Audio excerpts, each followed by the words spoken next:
Здравствуйте, друзья! Недавно я делала вот такую вот брошь из кожи, и поступили такие вопросы, где взять красивую серединку. Я не часто берусь за изделия из кожи, потому что для кожаных украшений нужны красивые какие-то камни. Лучше всего, конечно, камни натуральные. Но так как натуральные камни стоят очень дорого, то вот я нашла такой для себя выход. Вот такие вот прекрасные у меня натуральные почти что камни, которые я сделала из акриловых бусин. У меня акриловые бусины есть разных конфигураций, круглые, овальные. Вот у меня еще есть другого размера овальные бусинки. Вот эти бусинки я в прошлый раз покупала, они без вот такой вот сетки. Их красить, конечно, гораздо легче. А вот недавно купила, и здесь бусины уже вот с таким вот рисунком. Но ничего, и с этим можно справиться. И хочу вам рассказать, как можно сделать вот такие вот визуально натуральные камни. Может, кто-то не согласится, что они выглядят как натуральные камни, но согласитесь, выглядит красиво и вполне себе достойно можно применить в кожаных украшениях. И я вам покажу, как сделать узор. Дело в том, что я пробовала это сделать красками. Получается грубо и не очень красиво. Хотя, может быть, кто-то такой способ и будет применять красками. Вполне может быть, что мой метод несовершенен.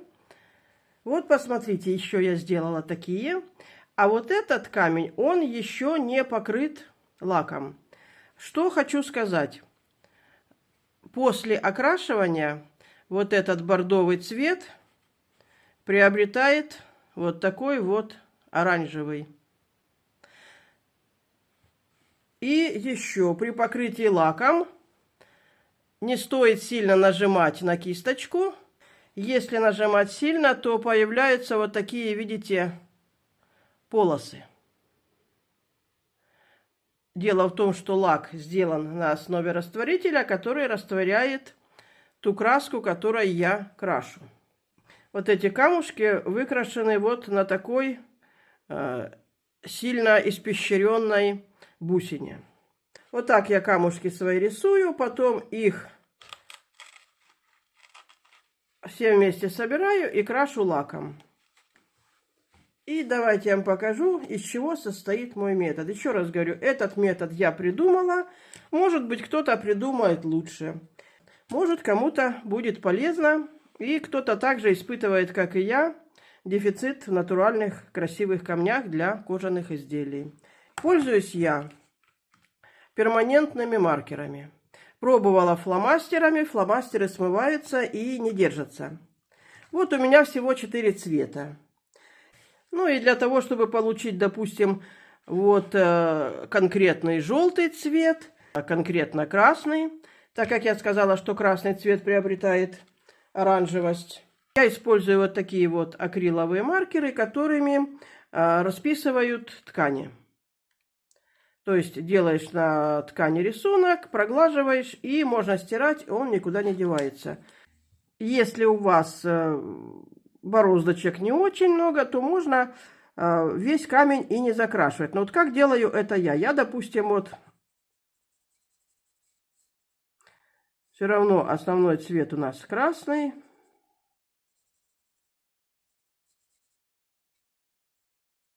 Для удобства лучше всего камушек одеть на зубочистку или на шпажку бамбуковую. Ну вот удобно так. Потом и сушить удобно. То есть вы рисуете так, как вам хочется. Какой вам хочется получить рисунок. В произвольном порядке. Вот я, допустим, делаю так. Добавляю немного зеленого. Зеленый держится хуже всего. Может, это конкретно у меня такие маркеры не сильно стойкие.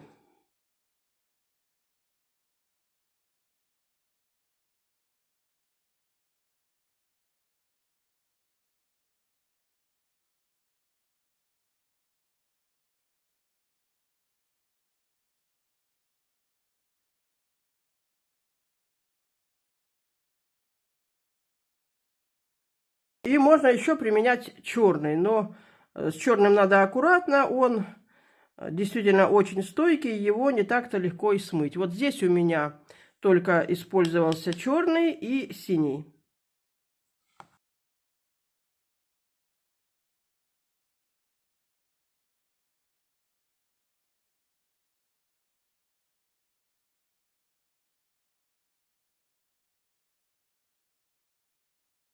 Нам нужно или водка, или спирт, или у кого что есть. Коньяк, виски, все что угодно. Я пользуюсь еще шприцом и ватными палочками. Лучше всего подложить что-нибудь под камень. И аккуратно по одной капельке, вот видите, на шприце капелька висит.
Ну, а также можно еще взять ватную палочку.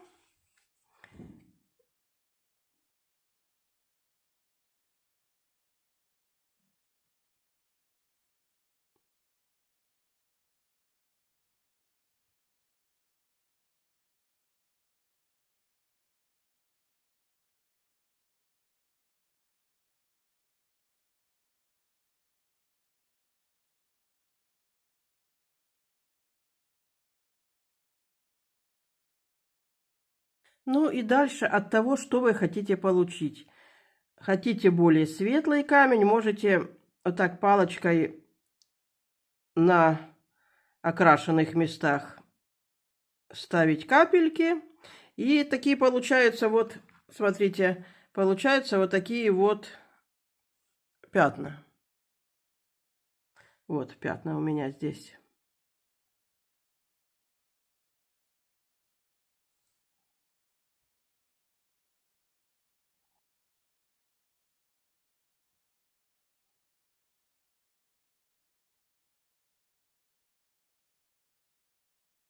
Если вдруг результат вам не понравился, вы можете смоченной в спирте ваткой все стереть и начать по новой.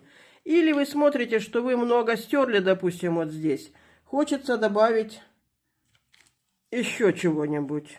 Можно прям сверху еще, допустим, вот так подкрасить.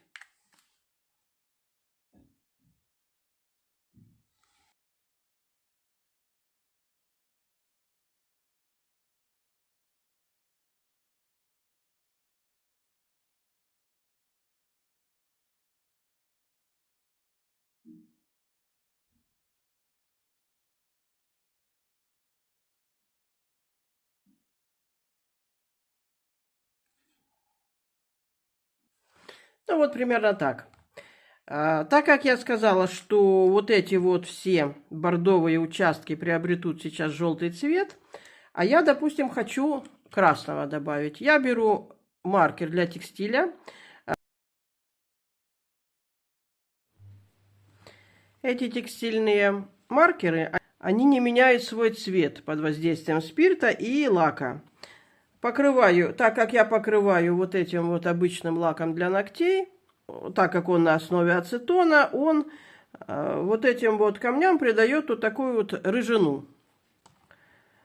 А вот эти текстильные маркеры, они не меняют свой цвет. Поэтому если вы хотите добавить, допустим, чтобы где-то был красный или желтый или еще какой-то цвет, вот, допустим, я могу взять вот здесь.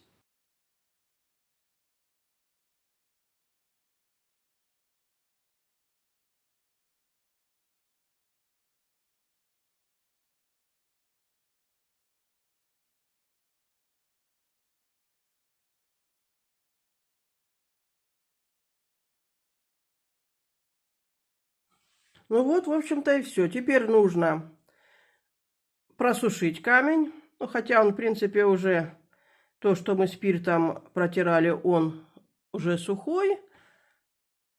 А вот этот маркер, он сейчас высохнет. Вот смотрите, эти два камня выглядят сейчас вот так. Сейчас я пойду в помещение, которое хорошо проветривается, и покрашу их лаком. Ну и покажу вам для сравнения, как выглядело до и как будет выглядеть после.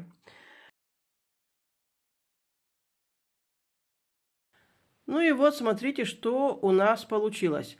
Вот этот камушек мы раскрашивали вместе с вами. Красный цвет – это текстильный маркер, а то, что оранжевое – это маркер, который бордовый.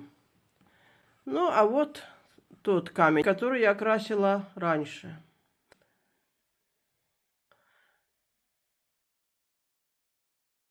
Ну вот получаются такие вот изделия. Можно, конечно, попробовать вместо маркеров жидко-жидко развести акриловую краску и сделать такие типа заливки. Но мой метод достаточно быстрый, ничего разводить не надо. Маркеры, водка и лак. Ну а на этом я желаю всем успехов. Будьте здоровы. До свидания.